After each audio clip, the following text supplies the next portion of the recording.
السلام عليكم. عملنا قبل كده مع بعض السمك البلطي المقلي التحفة وكمان المكرونة. النهاردة بقى هنعمل طريقة سمك بدون قلي تحفة. أحلى صينية سمك هتقدري تعمليها بتوفير، بطعم، بجمال مش قادرة أوصفه لكم.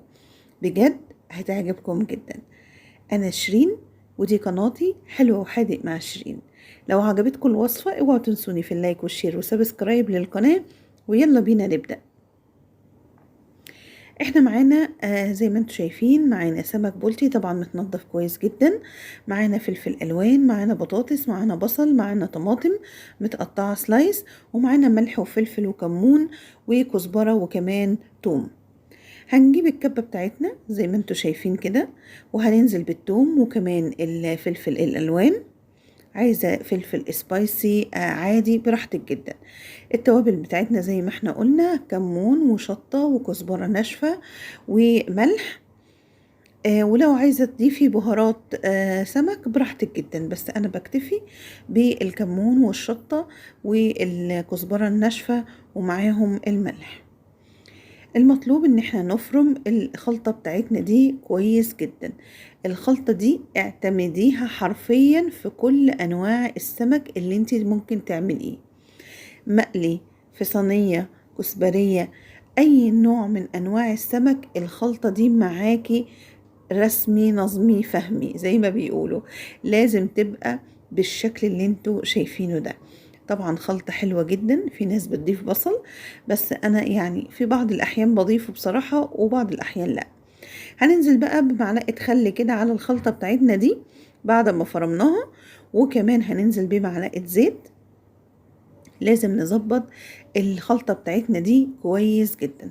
شايفين السمك عامل ازاي؟ عايز ياكل الخلطة بصراحة. هننزل بقى بليمونتين كده معصورين. وطبعا زي ما احنا عارفين وكل يعني حبايبي ومتابعيني، انا عارفة ان هم شطار جدا. السمك بيحب الليمون والكمون. ليمون وكمون دول من اساسيات خلطة السمك. اي حاجة تانية ضيفيها بقى، بس دول اهم شيء.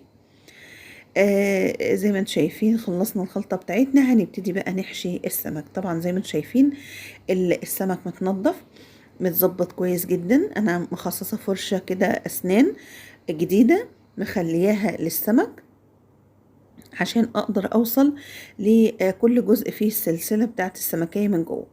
هنبتدي بقى نعمل فتحات كده في السمك بتاعنا زي ما انتوا شايفين. طبعا ده عشان اولا يستوي كويس. هو حجم السمك عندي مش كبير زي ما انتوا شايفين، انا بحب الحجم الوسط ده، بيبقى مسكر كده وبتبقى السمكية ما شاء الله ملحمة وحلوة جدا.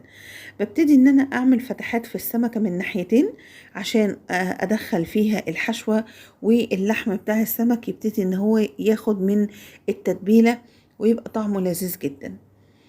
زي ما انتم شايفين السمك اللهم بارك حلو جدا. السمك بتاعنا النهاردة يعتبر سمك صحي. احنا ما استخدمناش يعتبر الا معلقة زيت واحدة، ودي اللي هنستخدمها طول الوصفة. زي ما انتم شايفين الخضار بتاعنا هيستوي ني في ني مع السمك. فهي وصفة ما شاء الله عليها حلوة، هتعجبكم جدا وخفيفة كمان عن السمك المقلي. يعني انا بحب كمان السمك المقلي يبقى في الصيف اكتر ما في الشتاء اكتر، سوري، من الصيف. يعني بستخف صينية السمك دي بصراحة. هنبتدي بقى نتبل السمك كله بالشكل اللي انتوا شايفينه ده. لازم كده نتبل السمكة من جوه ونديها حقها كده في التتبيلة زي ما انتوا شايفين. ما شاء الله الخلطة عايزة اقول لكم ريحتها حلوة جدا جدا جدا. الثوم مع الخل مع الليمون مع الكمون مع التوابل حلوة جدا. وطبعا زي ما قلت لكم الشطة اختياري، حابة تضيفي شطة، حابة تضيفي الفلفل يكون سبايسي مش رومي، براحتك جدا. كل اللي انت حابة تعمليه في وصفتك بدلي وغيري زي ما انت حابة وزي ما أسرتك بتفضل. هنبتدي بقى نكمل تتبيل السمك بتاعنا. زي ما انتوا شايفين. وندخل بقى في الفتحات اللي احنا عاملينها دي عشان اللحم بتاع السمكة من جوه يبقى واصل له التتبيلة والتمليحة بتاعتنا.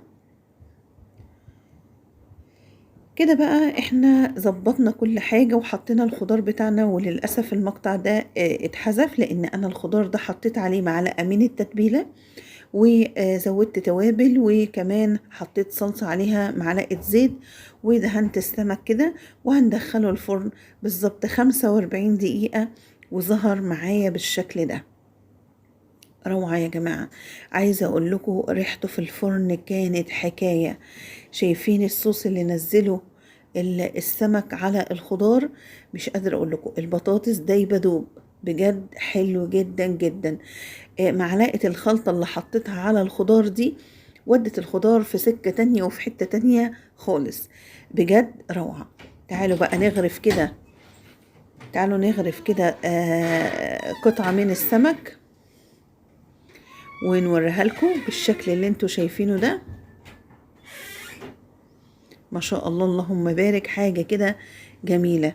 شايفين الخضار، شايفين شكل السمكة، وتحشيت السمكة بقى من البصل والفلفل الألوان قبل ما ندخله الفرن.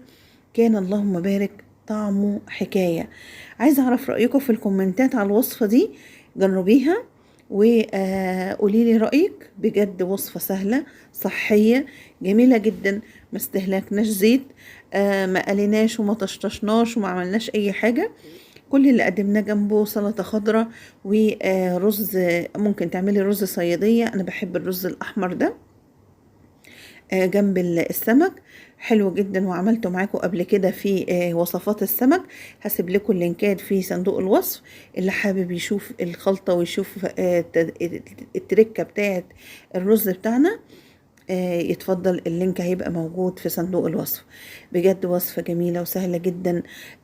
حد دخل عليكي كده ضيف سريع تقدري تعمليها، ما خدتش بالظبط كل الحكاية ساعة. لو عجبتكم الوصفة اوعوا تنسوني في اللايك والشير وسبسكرايب للقناة، واستنوني في وصفة جديدة ان شاء الله.